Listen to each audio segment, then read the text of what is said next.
E o Francisco vai fazer o preparo de hoje. Boa noite a todos. O preparo de hoje é do livro Vida Feliz, psicografado por Divaldo Franco, da nossa querida mentora Joana de Ângeles, e é o capítulo 62. Tua experiência é um valor que logras através do tempo, vivendo as lições da vida no teu processo de evolução. Estrada percorrida, caminho conhecido. Em face de tal conquista, descobres que há uma grande distância entre a teoria e a prática. Medita mais antes de agires, tomando decisões tranquilas e alentadoras. Quando ages por impulso, estás sujeito a erros graves. Há acontecimentos que sucedem no momento próprio. No entanto, é o homem sábio quem estabelece a hora para as realizações superiores.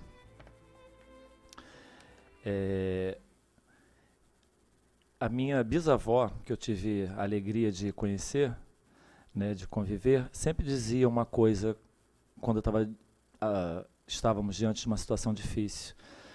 Nada melhor do que uma noite de sono para colocar a cabeça no lugar. Ela não era espírita, ou pelo menos intuía, né, que realmente à noite nós temos uma orientação muito grande de nossos mentores. Mas acho que nunca devemos tomar decisões importantes impensadas. Nas mesmas situações, que são os caminhos conhecidos, tomamos as mesmas atitudes, geralmente erradas. Levamos sempre uma bagagem de mais escolhas. Medita mais, aconselha-nos nossa mentora. A prece é uma forma de meditação, de ligação com o alto, trazendo tranquilidade e sintonia para as nossas realizações. Sintonizemos nossos pensamentos em Jesus e com certeza caminharemos para a felicidade. Muita paz a todos. Boa palestra.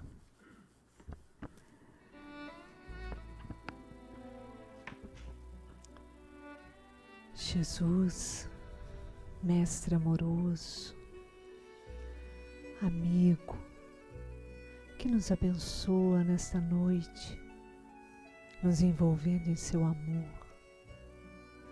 juntamente de Joana de Ângeles, nossa mentora amorosa, que nos conduz seguindo seus passos.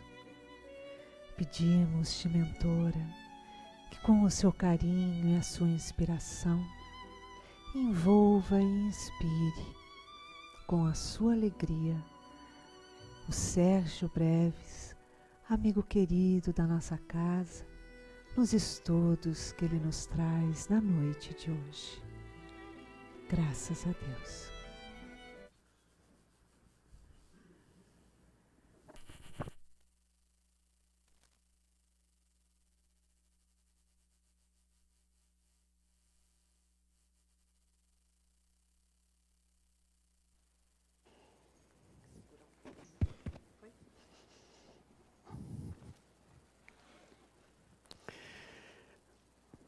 Muita harmonia, muita paz nos nossos corações. E até porque hoje nós vamos tratar de um assunto que traz à tona o nosso lado mais escatológico, mais profundo. E é necessário que, para que a gente reflita, a gente tenha essa paz. O assunto de hoje é do Evangelho segundo o Espiritismo, no capítulo 9, Bem-aventurados os mansos e pacíficos. O assunto é sobre a cólera. Mas hoje eu não vou falar da cólera. Por enquanto. Não é? Porque a gente tem que entender de onde é que vem esse lado profundo, complicado, difícil, ruim nosso. Então, quando eu consigo entender como é que isso brota dentro de mim, eu não sei se aqui alguém tem essa experiência, né? Eu, durante muito tempo na vida, me encolerizei profundamente. como doía.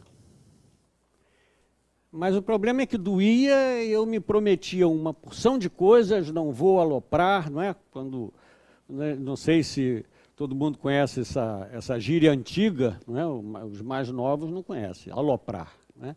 Não vou aloprar, e quando via, estava eu aloprando, querendo morder o pescoço de um motorista de ônibus, não é? Tenebrosamente arrependido 1 minuto depois. Por que isso surge na gente? Mesmo que a gente não queira, mesmo que a gente tenha certeza o quanto magoa as pessoas ao nosso lado. Porque quando a gente se encoleriza, principalmente se tem alguém que nos ama ao lado, a gente fere profundamente essa pessoa. Por que isso acontece? Por isso que nós brincamos que não íamos falar da cólera agora, porque a gente precisa entender melhor. De onde é que vem isso?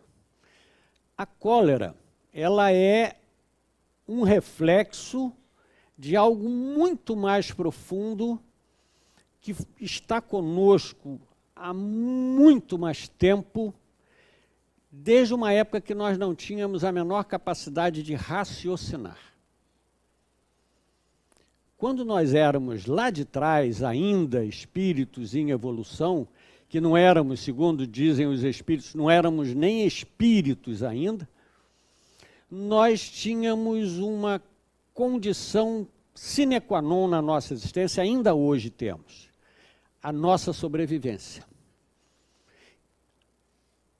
Quando nós estamos vivos, qualquer que seja o reino que nós estejamos habitando, quando nós estamos vivos, a ameaça à nossa saúde, à nossa integridade é muito grande.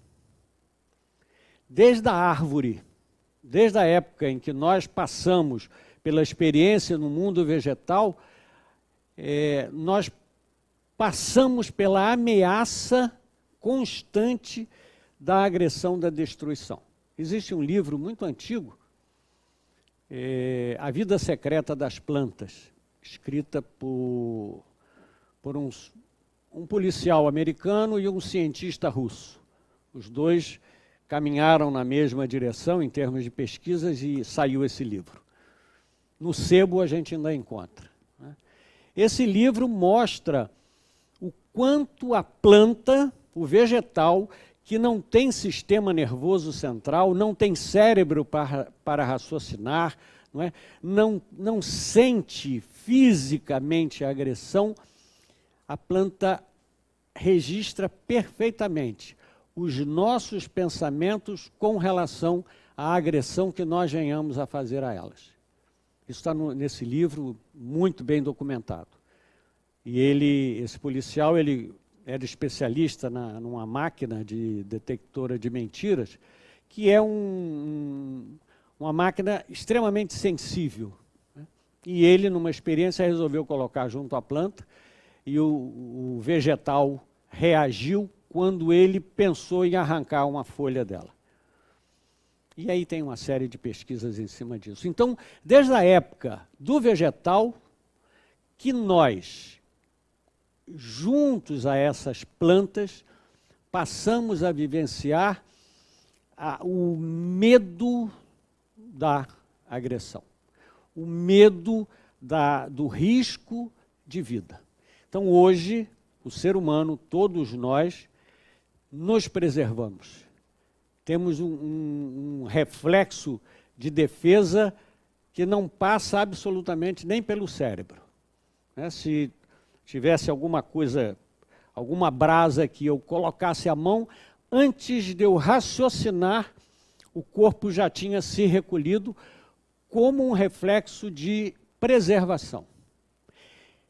E esse reflexo de preservação, essa ideia da preservação, é que nos levou, já na fase do animal, a desenvolvermos um instinto mais forte de sobrevivência. Como planta, nós não podíamos nos mexer muito, mas como animal nós já podemos nos mexer. Um animal que é meio vegetal, tem uma vida ligada aos dois reinos, que é a ameba, se você tentar chegar perto da ameba com algo que vá tocá-la, ela se defende, se recolhendo, se mexendo, né, para evitar esse contato. E conforme o reino animal, conforme nós fomos passando de animais unicelulares para animais mais complexos, o nosso instinto de sobrevivência vai ficando mais aceso. E nós passamos a ter, já na fase do réptil, a ideia da luta e fuga. Então, o nosso cérebro, que hoje nós temos o cérebro bem interno, né? O nosso cérebro, ele podemos dizer que ele é constituído de 3 camadas. Então, o cérebro mais interno, ele tem mecanismos exatamente de luta e fuga. Não é de raciocínio, é de instinto puro. Que nós, como animais, nos amedrontamos frente a um risco e fugimos. Esse mecanismo de defesa, ele vai desenvolvendo em nós a questão do medo. Então, o que possa nos agredir nos causa medo. E a nossa necessidade, nesse momento, é de fugir.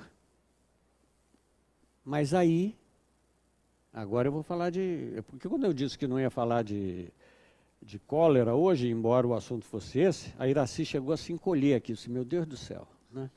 E ele não fala, né? O que é a cólera? A cólera é quando algo ou alguém, pelas suas atitudes, nos diz sem dizer, pelas atitudes, não vou obedecer a você.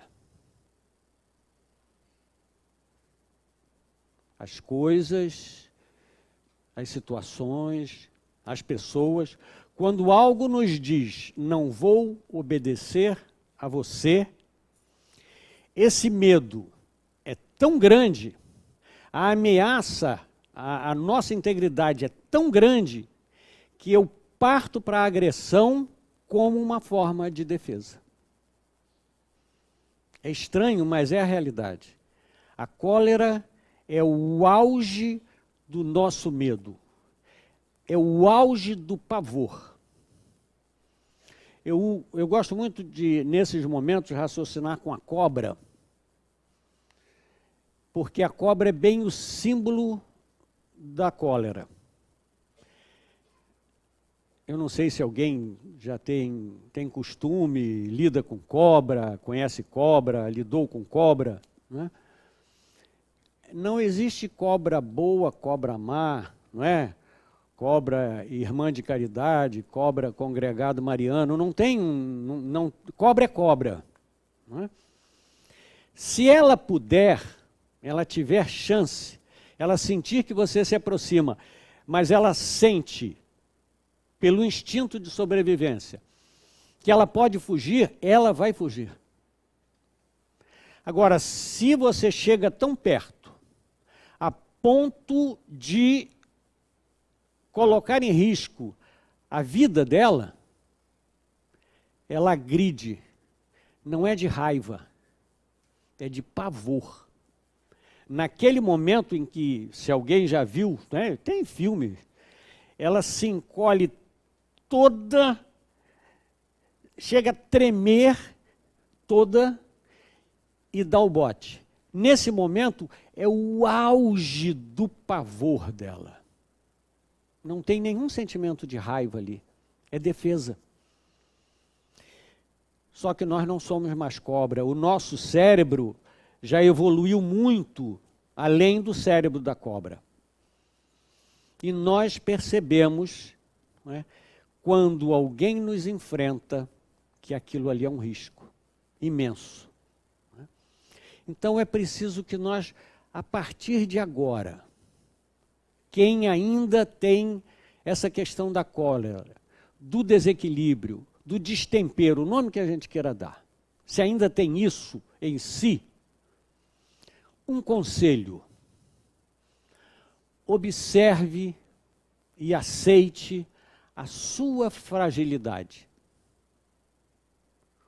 Quando a gente admite a nossa fragilidade, a nossa pequenez, as nossas dificuldades, quando a gente aceita isso, né, e nos colocamos no colo, porque aí tem uma diferença.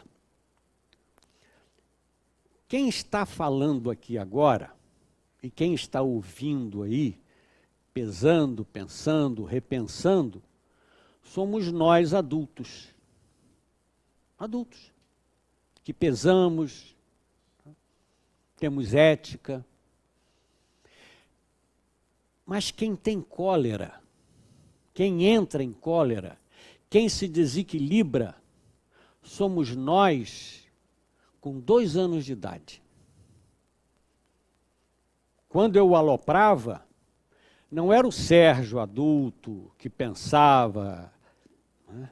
Era o Serginho, magro, esquelético, né?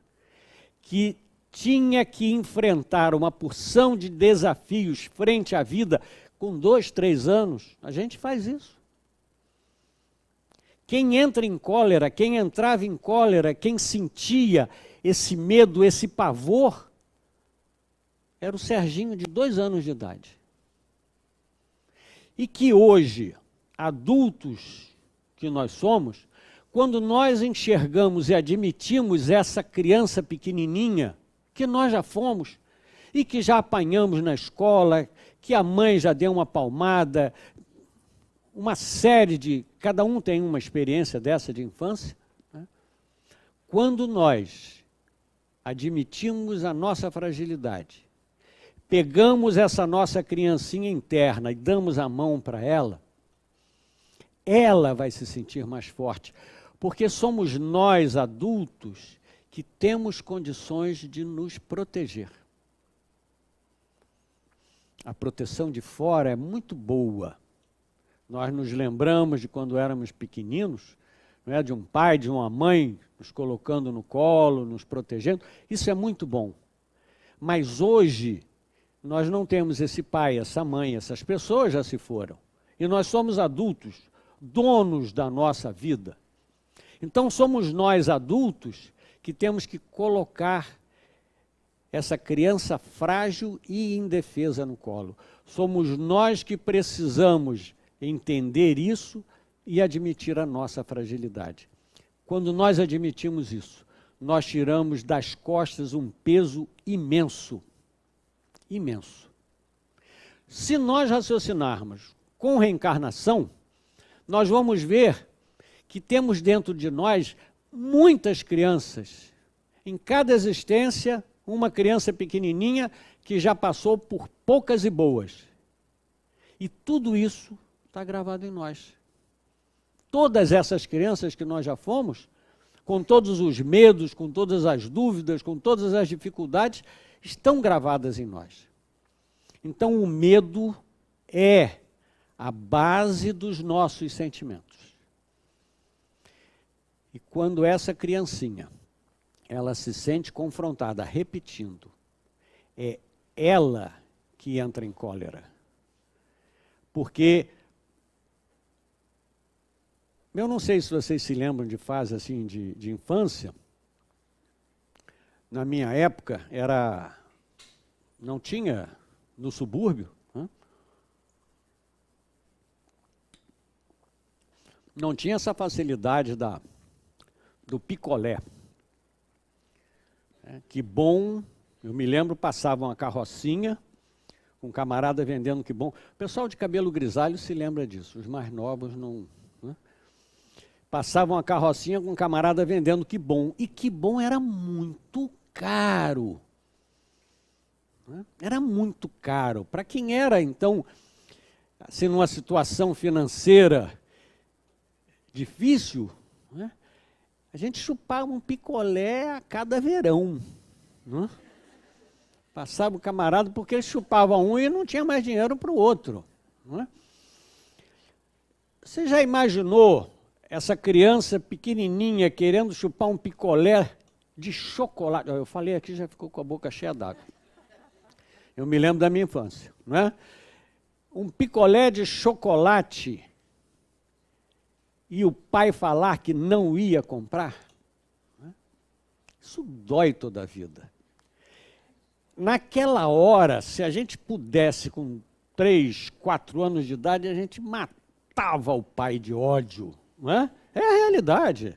A gente fica com muita raiva de pai e de mãe, porque cerceiam a gente, não pode isso, não pode aquilo outro, né?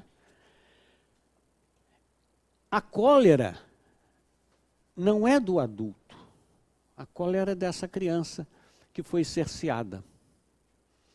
Então hoje, quando alguém...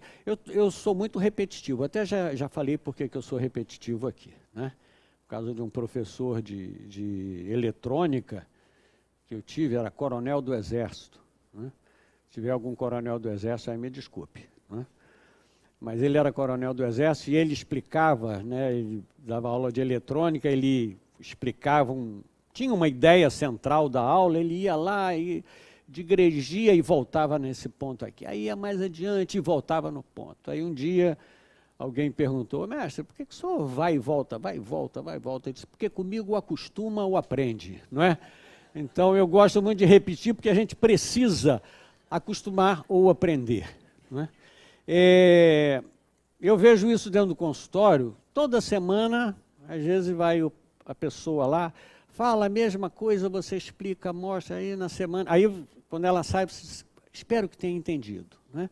Semana seguinte volta e fala a mesma coisa, aí você passa 2 anos falando a mesma coisa para a pessoa. Como eu venho aqui de 2 em 2 meses, a gente tem que falar mais vezes de uma vez só, não é?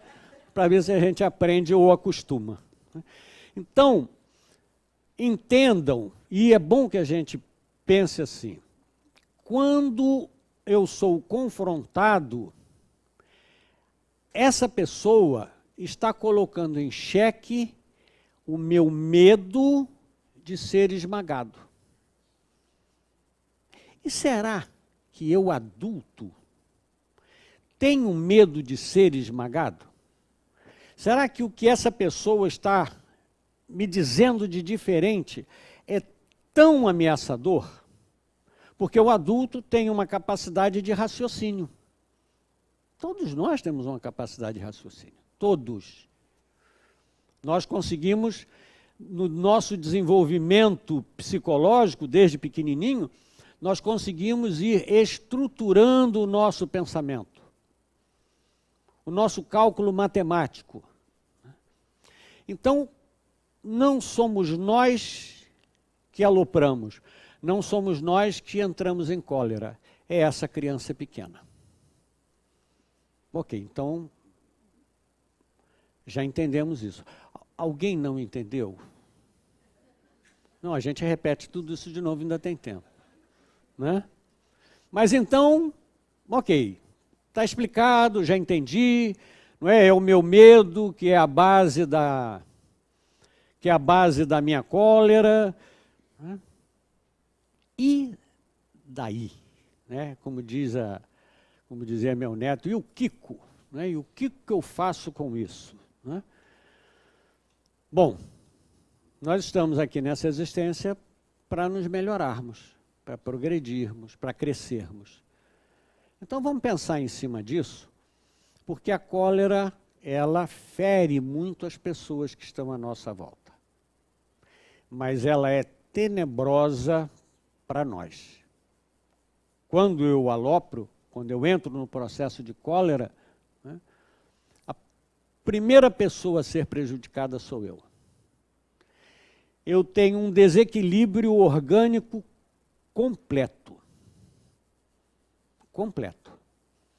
Porque a cólera, ela é mental, ela aciona o cérebro, núcleos muito importantes do cérebro, e que vão desencadear todo um processo orgânico, metabólico, nervoso, ou seja, todo o corpo se prejudica com isso. quantidades imensas de hormônios, de neurotransmissores, são jorrados dentro do corpo. A cada ataque de cólera, a gente envelhece um pouco mais. A gente se mói um pouco mais. Nós arrebentamos com o fígado, com o pâncreas. A diabetes, ela não é oriunda da cólera, mas a diabetes é a falta da dulcificação da vida. Quando eu sou colérico, né, tudo que eu não tenho é uma vida dulcificada. Então eu arrebento com pâncreas, né, sem nenhum problema. Né? Eu, quando tocava isso no início, que surgiu o celular, eu disse, como é que pode? Não é contigo não, tá? Como é que pode? A pessoa não desligou. Hoje a gente vê, é uma cólera, né? Era a cólera, né? Aí hoje a gente vê que a pessoa fica tão passada que você nem precisa ficar com raiva dela, ela mesmo já, né? Então a gente nem precisa mais ficar com cólera quando acontece isso. E é bom que a gente distrai também, né? Dá uma aliviada. Mas quando eu presto atenção que o primeiro prejudicado sou eu preciso pegar a nossa lei maior. A nossa lei maior, porque tem a lei divina, não é? Que é amar a Deus sobre todas as coisas. Isso é complicado, eu até hoje tenho minhas dificuldades imensas de entender e de explicar. Né? Se a gente não consegue entender muito bem, explicar, menos ainda. Mas tem a segunda, que é a nossa lei maior. Amar ao próximo como a si mesmo. É condicionante. Então, quando eu alopro, quando eu entro no processo de cólera, eu posso não estar amando o próximo. Até porque ele me contrariou, eu tenho uma série de desculpas aí. Mas eu não estou me amando. E aí, isso é terrível.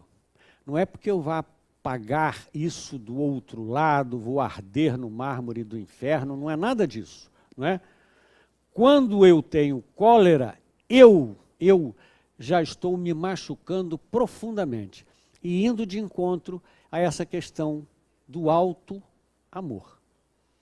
Então, o que vai nos incentivar a buscar uma mudança é a questão do alto amor. Eu preciso ter isso como meu norte de bússola. Alto amor. Então, vamos pegar a cólera, vamos entender como medo, vamos entender que eu agrido as outras pessoas, mas principalmente eu estou me agredindo. E aí a coisa ficou muito errada. Quando eu passo a me agredir, eu estou indo exatamente contra a minha noção de preservação. A cólera, ela vai exatamente na contramão do alto amor. Então, eu já sabendo disso, eu preciso, por me amar, achar uma forma de ir dominando essas situações coléricas. E como é que a gente faz isso? Né? Tomar um golinho d'água para a gente traçar, enquanto o pessoal pega a caneta, para a gente dar receita de bolo aí.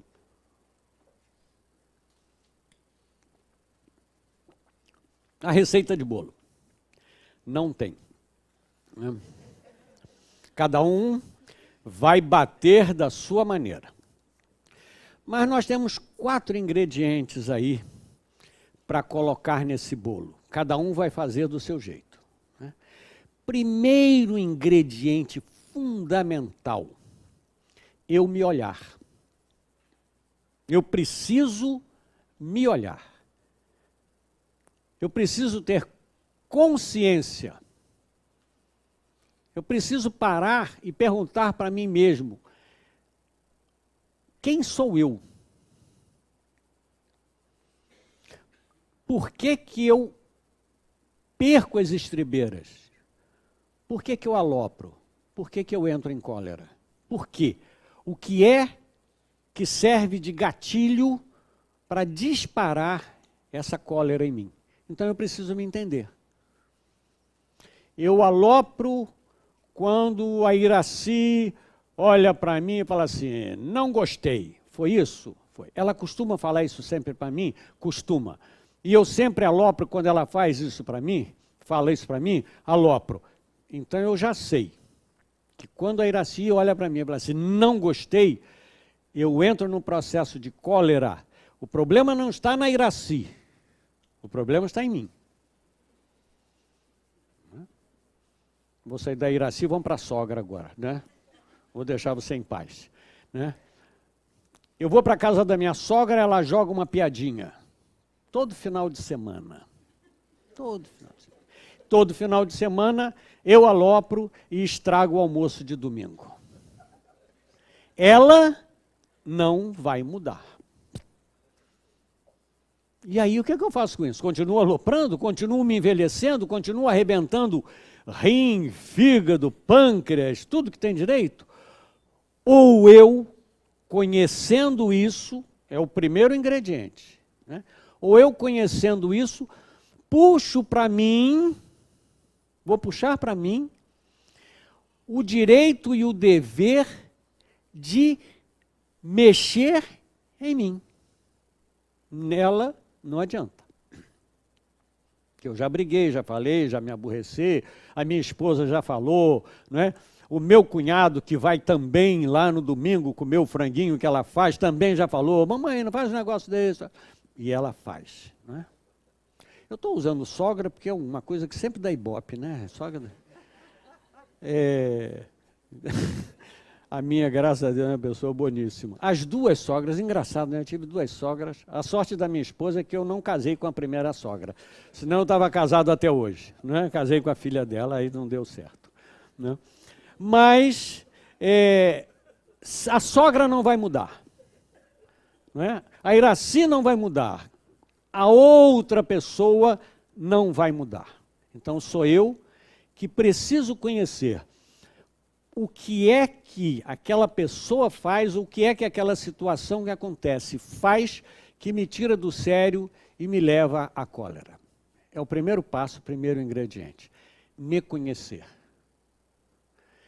Em cima disso, eu vou traçar um plano, e é dessa forma mesmo, gente. Eu vou traçar um plano de fazer diferente. Se a minha sogra, todo domingo, na hora do almoço, ela joga uma piadinha, vamos dizer que eu seja flamenguista doente, não é?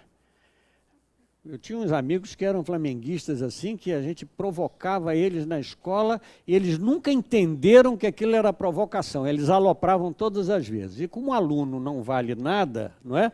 A gente continuava provocando e eles continuavam aloprando, né? Mas vamos pegar esse exemplo desses amigos e levar lá para dentro da casa da sogra. A minha sogra sabe que eu sou flamenguista doente e na hora do almoço ela tem sempre uma piadinha contra o Flamengo. Eu sei que ela vai fazer isso. Então, o que é que eu vou, segundo ingrediente, o que é que eu vou fazer diferente de aloprar?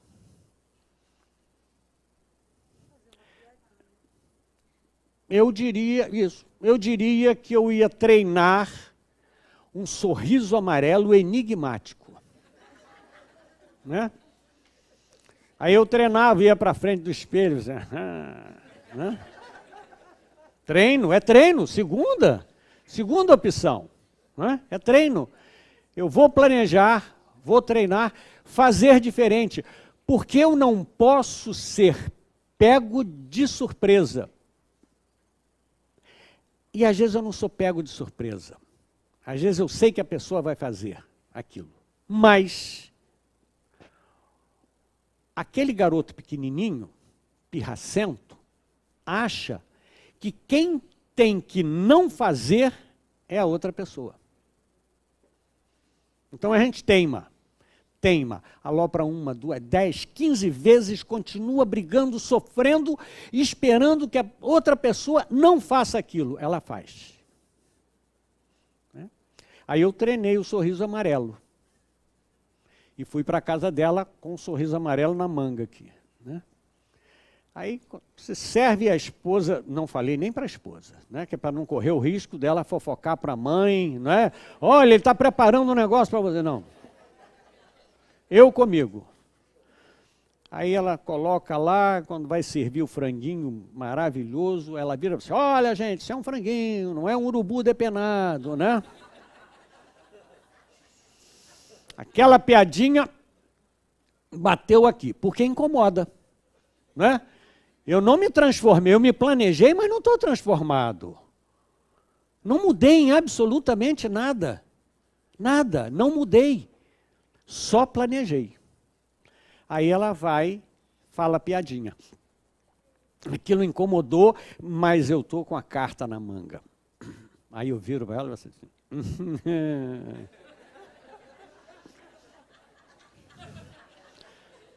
Mas eu fiz diferente, né? Doido para voar no pescoço dela mais uma vez, né? Aí coloquei em prática, que é o terceiro movimento. Primeiro é me conhecer, segundo é planejar fazer diferente daquilo que eu sempre fiz. Aí eu coloco em prática. Ela não entendeu, o que para mim foi ótimo, porque ela vai ficar dando nó na cabeça, o que ele está planejando com esse riso. Aí é problema dela. Imaginar, pensar, não é mais problema meu. Eu fiz diferente. Daqui a 30 segundos, quarto passo. Eu vou comparar como é que eu estou agora de como é que eu ficava antes. Esse peso, esse repensar, essa forma de me avaliar, não é a minha sogra, é a mim. É que vai reforçar o meu aprendizado para a minha mudança.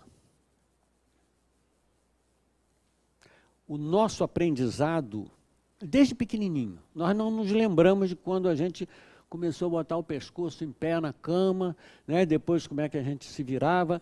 Nós levamos 1 ano treinando para ficar em pé e andar. 1 ano. Saímos do zero e levamos 1 ano treinando para dar o nosso primeiro passo. Então, quando eu fizer diferente, eu não vou fazer diferente de coração pleno, tranquilo, confiante. Eu ainda vou estar dando os primeiros passos na minha transformação. Quando eu peso, não é? Que é o quarto passo, quando eu peso como eu ficava e como eu fiquei agora, como eu estragava o almoço meu, primeiro meu, depois da esposa, depois dos filhos, do meu sogro que ficava contrariado, não é? Porque ele também já não gosta muito da minha sogra, essas coisas assim normais de família, não é? Mas ele ficava danado da vida, aí aproveitava o embalo de eu ter ficado chateado, ficava também mais um pouco, aí é problema dele e dela, não é meu. Não é? O meu problema é não entrar em cólera, é não aloprar, é não brigar, não é? Onde não tem resultado. Eu sou muito sincero nesse ponto. Eu aloprava no trânsito com uma facilidade impressionante. Impressionante. Tem uma linha de ônibus que passava perto da nossa casa, onde nós morávamos. Aqueles motoristas, eles eram escolhidos a dedo. Na hora da seleção, lá no RH, os caras, como é que você é? Você anda com faca na boca? Quero matar todo mundo, então você está empregado. Devia ser aquele pessoal, né?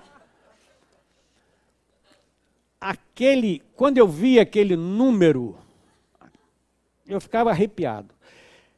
Eu sofria e fazia a família sofrer, né? Aí um dia eu tracei para mim, eu não vou aloprar. Por quê?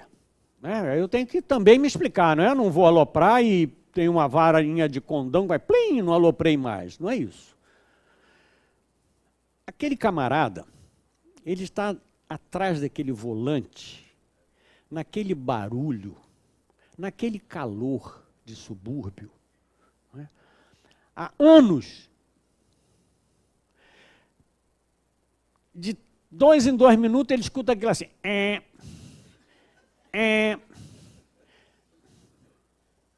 a campainha do ônibus, né? Para quem não anda de ônibus, esse é o barulho da campainha. Não sei se a sonoplastia convenceu, mas é a campainha do ônibus. Você vai 8, 10 horas atrás de um volante com um camarada chato, reclamando, brigando com você, porque não parou no ponto, porque parou fora do ponto, porque parou na frente, parou atrás. Esse cara pode estar com um filho no hospital. Esse camarada pode ter brigado com a esposa, ela largou ele com os filhos e foi embora. Ele pode ter, por algum erro, por um atraso de 5 minutos, ter tomado uma chamada do despachante que menosprezou ele. E ele não pode falar meia dúzia de coisas para aquele despachante, porque senão ele é mandado embora e ele tem que sustentar filho. Eu não sei porquê, mas aquele camarada é um ser humano com todos os desgastes que todos nós temos. Mas, principalmente, porque eu não mereço aloprar com aquele camarada. E um dia eu tracei esse negócio. Eu falei, eu não vou aloprar. E aí nós saímos de casa. Ah, um detalhe, hein? Eu era espírita, frequentava o Centro Espírita Leon Denis, já nessa época, né? Aí saí de casa, tirei o carro da garagem, coisa e tal. Eu falei, eu não vou aloprar. Eu não vou aloprar. Por causa disso, não sei das quantas. Aí saí. E onde nós morávamos, eu encontrava com esse ônibus indo para o ponto final ou saindo do ponto final. Quer dizer, indo ou vindo, eu ia topar com 918. Né? 918 o número do ônibus. Quando eu cheguei na esquina, que eu tinha que virar à esquerda, porque era uma rua de mão única, quando eu estou chegando, está vindo quem? Um 918. Aí eu respirei fundo, eu falei, eu não vou aloprar. E ele veio, eu fui, eu falei, eu não vou aloprar. Aí eu pisei no freio, ele passou, eu falei, vai com Deus, né? Aí ele foi e eu fui atrás, né? Aí ele parou ali onde é uma muvuca, né? Muvuca é uma confusão, né? Eu acho que muvuca é uma palavra em africano, parecido com muquiço, né? Então, as palavras interessantes. Agora que eu pensei nisso, vou pesquisar o que é muvuca. Mas ele parou nessa muvuca de ponto de ônibus e eu passei. Não tinha andado 1 minuto, eu me toquei que eu não estava com a irritação que eu sempre ficava. Eu falei, caramba, não é? Como foi bom, é sério. Na hora, né, isso eu pensei, vai com Deus, foi assim mesmo, né? Travado, com ele atravessado aqui. Mas 1 minuto depois... Oi? Vai com Deus pro inferno. Quase que foi. Mas ficou só no Deus. Graças a Deus ficou só no Deus. Aí ele foi e eu pesei isso. Não deu 1 minuto depois. Gente, é real isso. Foi muito bom. A sensação que eu tive naquela hora, eu falei, caramba, não é? A gente é possível, nós podemos fazer isso. Nós podemos nos mudar. E ainda moramos ali um tempo, nessa casa, cruzei diversas vezes com 918, até que um dia eu reparei que eu não via mais o 918. Ele continuava passando, e como continua, não é? Mas eu não via mais o 918. A gente se acostuma a se proteger e, na modificação na transformação, a gente aprende a fazer diferente. Não é? E nós temos essa chance, todos nós raciocinamos. Todos nós temos um córtice cerebral que nos ajuda a isso, todos nós temos uma centelha divina em nós, não é? Que nos incentiva exatamente a sermos diferentes do que nós somos hoje. Ninguém vai sair santo dessa vida. Ninguém vai sair espírito puro nessa existência. Ninguém vai. Nós temos muitas arestas ainda a serem aparadas. Mas, quando eu penso que quando eu me encolerizo, quando eu perco a paciência, quando eu brigo, eu crio dor em alguém, mas principalmente em mim, eu preciso, seguindo o preceito maior de amar ao próximo como a mim mesmo, eu começo a pensar em ser feliz. E essa felicidade só está em nossas mãos. Muita